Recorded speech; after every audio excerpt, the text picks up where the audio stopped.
ஒரு பனிப்பாலைவனத்தின் நடுவில் கடும் குளிரில் ஒரு கொடூரமான பெண் தனது நாய்க்குட்டியை மரணிக்க விட்டுவிட்டு சென்று விடுகிறாள்.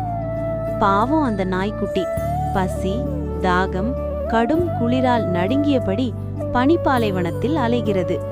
காலம் கடந்தன. ஒரு நாள் ஹெலிகாப்டரில் பயணம் செய்த ஒரு பாட்டி ஒரு ஆப்பிளை சாப்பிட்டு அதை கீழே வீசுகிறாள். அந்த பனியில் கிடந்த ஆப்பிளை நாய்க்குட்டி பார்க்கிறது. உடனே ஓடி சென்று அதை எடுக்க முயல்கிறது. அந்த நேரத்தில் வானில் ஒரு பயங்கரமான கழுகு சுற்றி பறந்தது. நாய்க்குட்டி பயந்து அந்த ஆப்பிளை பனிக்குள் புதைத்துவிட்டு அருகில் இருந்த ஒரு மரத்தின் பொந்தில் உள்ளே ஒளிந்து கொண்டது. அன்றிரவு முழுவதும் பனிப்பொழிவு தொடர்கிறது. அடுத்த நாள் காலை சிறிது வெயில் வெளிவருகிறது. பனி உருகத் தொடங்க ஆப்பிளுக்கு கொஞ்சம் ஈரப்பதம் கிடைத்து சில மாதங்களுக்கு பிறகு அங்கே ஒரு சின்ன ஆப்பிள் செடி முளைக்கிறது. மெதுவாக வளர்ந்து அதில் சிவப்பு சிவப்பான ருசியான ஆப்பிள்கள் காய்க்கின்றன.